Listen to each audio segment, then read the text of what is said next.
Para falar a respeito da soja, do milho e principalmente como que o mercado ele tem se comportado neste momento aqui no Brasil e como que o produtor rural ele tem se preocupado com as questões de campo, de trabalho, de colheita e também a da comercialização.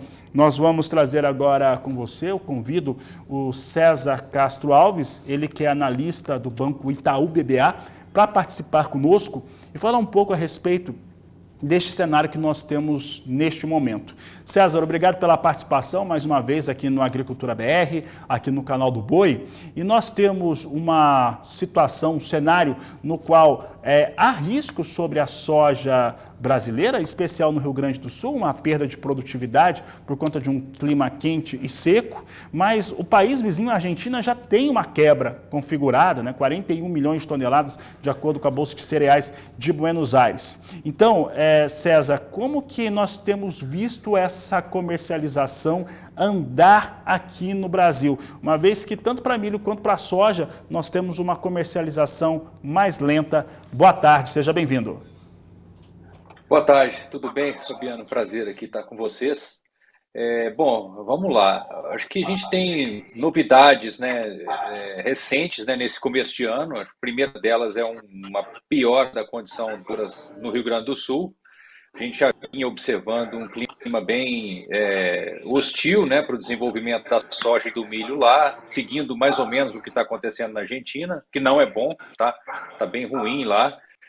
Entretanto, todo o resto do Brasil, a gente nota uma condição muito favorável para a soja, especialmente no Mato Grosso, Goiás, estados que são também relevantes aí na produção de soja, estão indo muito bem, todo o Mato Piba também, a gente nota uma condição muito boa. Então, nós temos a expectativa de que nós vamos ter alguns problemas, sim, nas produtividades finais do Rio Grande do Sul, mas o quadro geral no Brasil ele é muito melhor do que um ano atrás, apesar da gente ter tido aquela quebra muito forte lá atrás e esse ano lembrar um pouco essa história, a condição é totalmente diferente. Nós devemos colher próximo de 150, 153 milhões de toneladas de soja, o passado foi 125, por volta disso. Então, ainda que a gente tenha observado alguns problemas lá fora, na Argentina e aqui no Rio Grande do Sul, a gente entende que a safra de soja ela é muito melhor que a do ano passado. Então, de certa forma, isso contém o que poderia ser uma elevação de preços aí no curto prazo. A gente entende que não há muito ambiente para isso, apesar do balanço global de soja ser apertado. A gente entende que não é um ano para os preços também caírem, porque a relação estoque-consumo ela é contida, é bem próxima ali dos 27%, não tem grande alívio, mesmo com essa safra boa do Brasil. Então, é um quadro que sugere algum cuidado dos produtores, porque se não observar uma piora da expectativa de Mato Grosso, principalmente, a gente vai ter uma boa safra de soja e é natural ter alguma pressão de preços, alguma acomodação, principalmente porque está muito atrasada a comercialização. Esse é um ponto que nos traz alguma preocupação, todo mundo querer comercializar ao mesmo tempo, a comercialização está atrasada. César, vou traçar agora um paralelo entre os relatórios. Na quinta-feira nós tivemos uma série de documentos sendo apresentados pelo Departamento de Agricultura norte-americana. Olha só, vou traçar para tentar entender o comportamento da China, principalmente em relação aos grãos e também carnes. Vou falar de carne bovina contigo também nesta entrevista. Mas olha só, no relatório de oferta e demanda, e ele tem a ver com a oferta e demanda global, não só norte-americana, se trouxe os seguintes números para a China. Uma redução na estimativa de importação na campanha 2022-2023 de 98 milhões de toneladas para 96 milhões de toneladas. Este é um fator.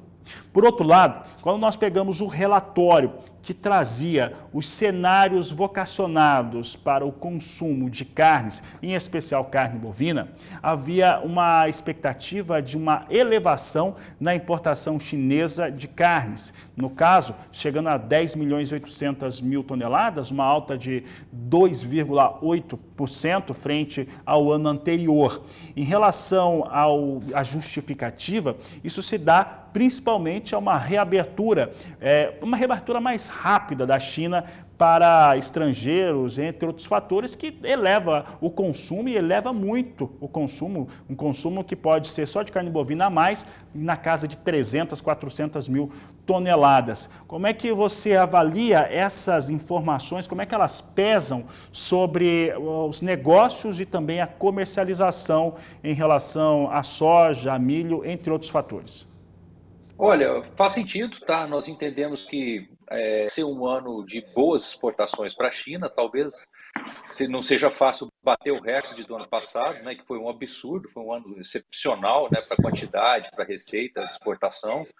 A gente entende que tem demanda lá, no Brasil tem pouca competição, e os outros fornecedores globais, os Estados Unidos vão estar num ciclo de menor oferta, a gente está exportando mais para os Estados Unidos, então o lado externo não nos preocupa muito. A gente também acredita que a taxa vai ficar um pouco mais desvalorizada, né? Não parece que vai ser um ano de grande apreciação cambial.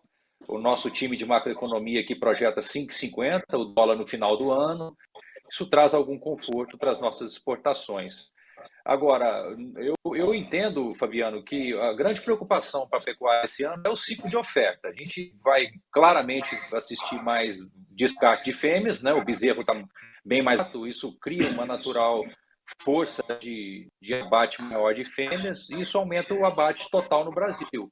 E o mercado interno, né, pensando do outro lado da demanda, né, sem ser externa, o mercado doméstico, que é o principal dele, absorve aí mais de 70% da produção, a gente não tem grande expectativa. Tá? Entendemos ser um ano para possivelmente andar de lado. A carne ela caiu de preço, isso ajuda um pouco, mas a nossa renda está comprimida. A gente não está vendo aí a inflação um grande alívio em curto prazo, né? A expectativa de juros elevados, pelo menos até o último trimestre do ano. Isso ser um ambiente mais contido aí para uma elevação de consumo absorver toda essa oferta. Então a gente entende que é um cenário mais difícil para boi, tá? Talvez um preço um pouco mais baixos do que a gente viu no ano passado, por conta do aumento de oferta, apesar dessa leitura positiva para a demanda da China e externa como um todo. César, já a gente fala com um pouco mais de profundidade sobre a carne bovina. Antes, eu preciso completar essa questão de soja e milho, porque dentro do ambiente doméstico, o que nós estamos vendo?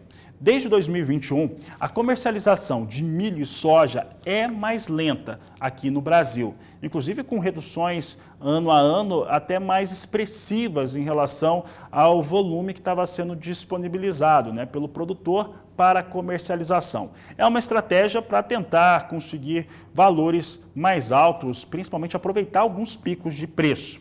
Por outro lado, a capacidade estática do Brasil é baixa, então nós temos ainda um volume considerável de milho a ser comercializado aqui do Brasil, mesmo com a forte exportação do cereal, em especial para a China sempre entra no assunto, né? Em especial para a China, mais de 4 milhões de toneladas devem deixar o Brasil neste mês de janeiro, enquanto que a soja começa a ser colhida, está lento aí no processo, mas a soja começa a ser colhida e aí a gente tem aquele embate. Podemos ter um momento no qual todo mundo vai estar vendendo soja e vai ter que estar vendendo milho também para desocupar armazéns. Como é que fica essa balança, essa relação aí no fator de comercialização?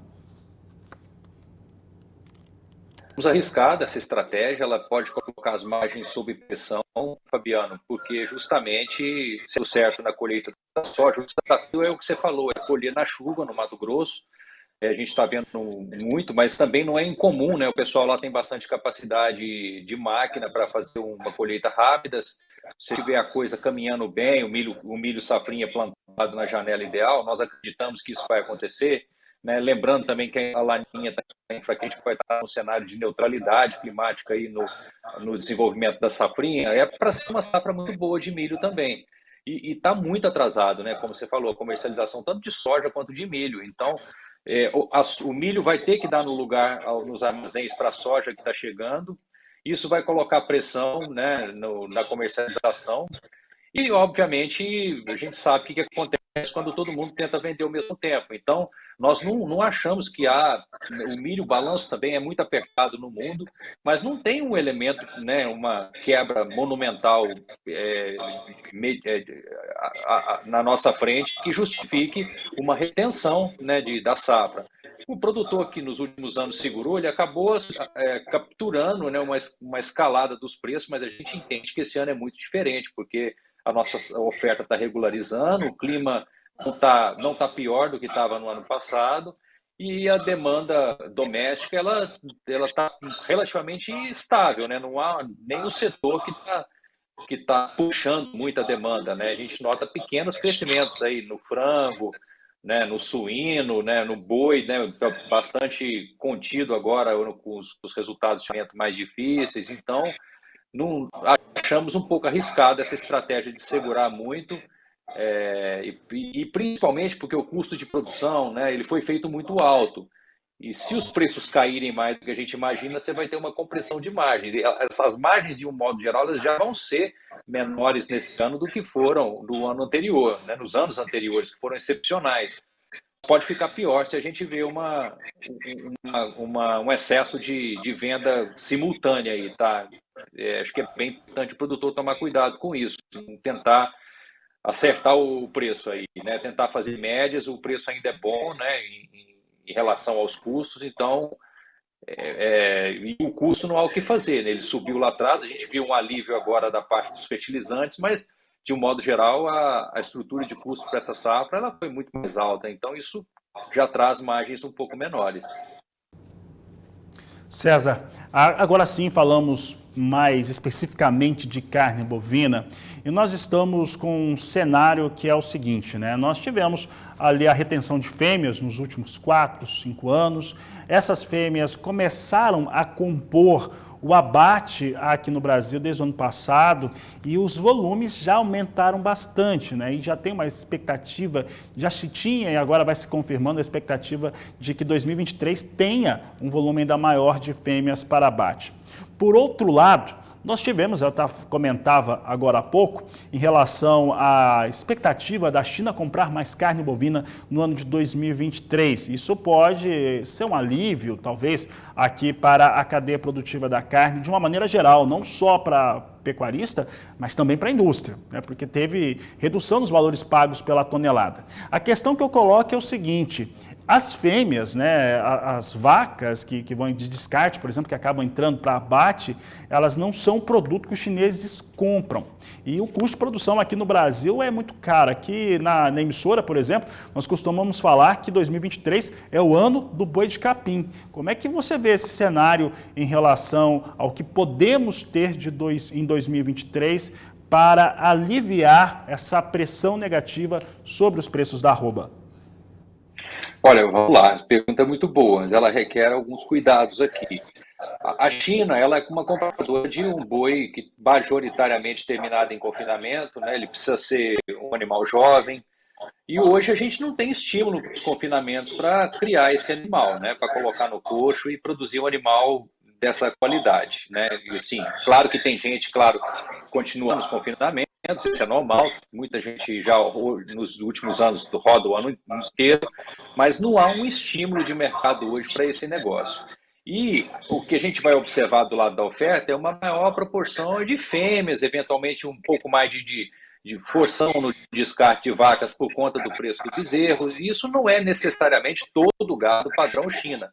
Então a gente vai ter um aumento de oferta que é relevante, e nem todo ele é gado pronto para ser enviado para a China, né? Então a gente precisa ver se o que nós vamos ter é exatamente o que a demanda vai exigir, né? Acho que a grande preocupação, Fabiano, é que se soma a essa questão de mais gado, né, provavelmente vai ser abatido esse ano, a dinâmica da China também de preços, né? Assim, nós entendemos que a demanda ela é positiva, né? Nós devemos exportar muito, mas qual é o preço disso, né? A gente viu uma queda muito expressiva dos preços de exportação desde junho do ano passado até o último mês de dezembro. São quase $2.000 por tonelada a menos. Isso é muito resultado do apelo, né, para exportar e pagar mais no boi e comprar mais, comprar no limite dos frigoríficos. O negócio hoje ele não está tão bom quanto era há 6 meses atrás. Então, não basta a gente ter uma César, a China, assim como nós, sabe que nós vamos ter um volume bem maior de animais. E já estamos tendo um volume muito maior para abate. Exato, eles sabem, mas esse volume maior ele é mais baseado em fêmeas, em vacas de descarte, não é necessariamente gado novo determinado em confinamento padrão China. Então a gente pode ver um descolamento aí de preço do animal para a China, se essa demanda continuar muito pujante, porque o confinador hoje ele não tem estímulo, se alguma coisa tem que acontecer, Fabiano, ou o boi magro tem que cair mais para tornar essa conta viável, ou a ração cair bastante, isso a gente não espera, ou o preço do boi futuro subir, porque essa arroba aí para maio, junho de 175 por aí, não fecha as contas, né? Então não adianta a China querer originar esse animal e o Brasil não ter estímulo aqui para colocar no coxo. A gente vai ver o animal no pasto, igual você falou, e aí demora mais, é um ciclo um pouco diferente, né? E não é um animal super precoce, terminado em confinamento, com aquela característica que é comum do boi China, né?